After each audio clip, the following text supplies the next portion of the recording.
Hi, I'm Rick Harsh. This is my booktube, and as chief editor of Corona Samstat, I'm here to just say, for once, thank you to all the people who have supported my press. And I chose this occasion because here I am, lost and lonely on the coast of Slovenia. And it's not such a bad place. In the winter, it's not terribly cold, around zero, sometimes a little below zero. Yesterday was about 4 or 5, but the sun was out, and you can see across the northern Adriatic, and above that you see the highest peak in Slovenia and some of the Dolomites. You see the whole Isonzo Fronta, the Socia Fronta in Slovenia, where the Italians and Austro-Hungarians just made a mockery of human existence. Bizarre war. There were 12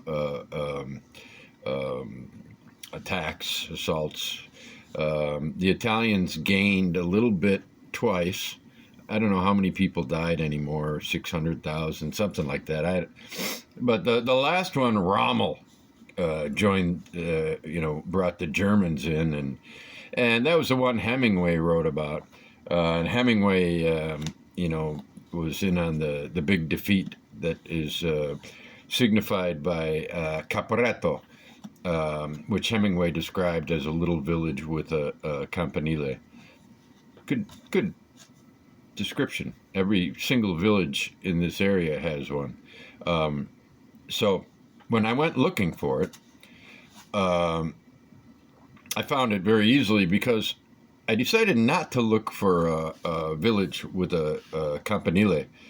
I decided to look up the Slovene name because it's in Slovenia now. It used to be called Karfreitz under the Austrians, and then it was Caporetto. Italians usually nicer, and now it's Kobarid. And so I looked on the map for Kobarid, and I found it right away, right on the Socia.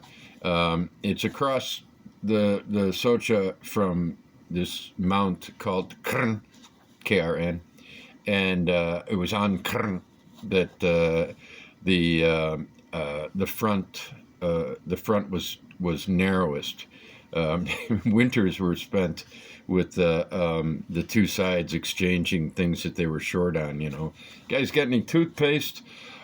Yeah, but we don't have any floss. What say we make a deal? Or something to drink and whatever, and then they'd kill each other as soon as the weather got warm. Crazy. The Italians got totally wiped out. I mean, they were driven all the way to the Piave River, where they were supported by their allies, the United States and Britain, and who are good allies in a war, bad allies after a war because they usually want a lot, but they gave Italy quite a lot, but not enough. The Italians always want more because they think, whatever the Venetians had, we should have, which would mean that this city that I'm in, Isola, should be Italian. And it was until the agreement in 1954. The post-war agreement took 9 years. And in the early 50s, this was 90% Italian. Now it's a bilingual area. And if there are 5% Italians in this town, I'd be surprised. But a lot of people still speak Italian, less and less so as the globalization led by the English language nations, like the United States, maybe take over. Kids are now learning not just from music. They learned a lot from music. Frank Zappa was big here. Am I looking at you? I'm always having that problem. Look at this here.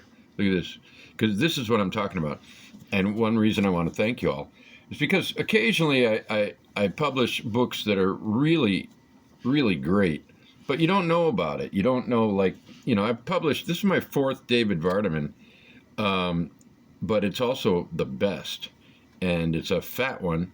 It's got 4 long stories, one of which I've gone on and on about on here. It's called Easter. We may make a movie out of it. We're thinking about it. After the movie we're working on now, which is called The Elevator Principle, we're going to do a documentary on the old town of Isla, based on the book I wrote. And here it is. Yeah, called Wandering Stone: The Streets of Old Isla. And the director, our director, the head of cinema at or cinematics at our organization, he wants to do that. And then after that, we may make another feature film, regular movie, and we may use David Vardeman's Easter. It would be mostly 3 people in a bar, but it could be made into a movie very easily. The dialogue could just be lifted. But anyway, a lot of you bought this, and I really appreciate that. I'm sure David Vardeman does too. He's in Honolulu right now. His friend got a ticket, and maybe got 2 tickets. I don't know. Actually, I have to clear that up with him. The other book is now this one should sell a lot, but in this day and age should, and I'm one of those people that looks at what everybody's buying and says, if everybody's buying it, is it a good idea to buy it? Like, I'm pretty happy with my Cormac McCarthy reading in my lifetime. I read Outer Dark, and I thought that was terrific. And then I read Suttree, and I thought that was unbelievable, and really a great book. Then I read Blood Meridian, and I thought, wow, that was pretty good. And then I read it again recently, and I thought, it's not even close to Suttree in quality. So when he wrote the Border Trilogy, I didn't feel the need to read them. And I haven't read them since. I looked at No Country for Old Men, and it just wasn't the same McCarthy that was sublime and brilliant. And so I wasn't even tempted with The Road. And anyway, so now I see The Passenger and what's the companion volume? Stella Maris. And everybody's buying it. And actually, if you want to buy a better book, now, how could I say it's better? I don't know how good that one is. Well, from what I've read, I'm still not sure. It's better than he has been, and I don't know. I'm not sure. But Roberto Arlet has the imprimatur of nearly a century of Latin American Spanish language critics, and is one of the great books of the 20th century. And it's finally his masterwork, which has got 2 titles but is one book, The 7 Madmen, the Flamethrowers, is out for the first time in a, what did my friend Zach call it? The definitive English language edition, because we followed Arlt's lead, and we used the help of a couple of our writers, our 2 Colombian writers, and they both wrote in here a preface or a prefatory note or introduction, whatever you want to call it, and we have other things in here, and it is not all over the place like McCarthy's books or Goitisolo's book. but we've sold 20, and that's really good for us, to sell 20 this quickly. And I really want to just tell you thank you for trusting me and paying attention. I haven't heard back from anybody, it's early yet, who's bought this. Am I right about this? Oh yeah, I'm right about it. I have no doubt. And this one, there's no doubt, but that it had, to come out. I was very lucky to find this painting, collage style painting by Vasco Vidmar, who lives in Piran, just down the road where James Joyce had his eye fucked up for good. But I just love it. We couldn't get quite the full painting here, so little of the edges. There's one part of this is actually really funny, but it got cut off. It's funny if you know the place, because the landmark of Piran is on the actual painting, but it was put in a little corner, and there you can see the steeple. And it's a church that you can see from various places on the coast. You come around a curve, and hey, there's the Piran church there, Svetiuri, and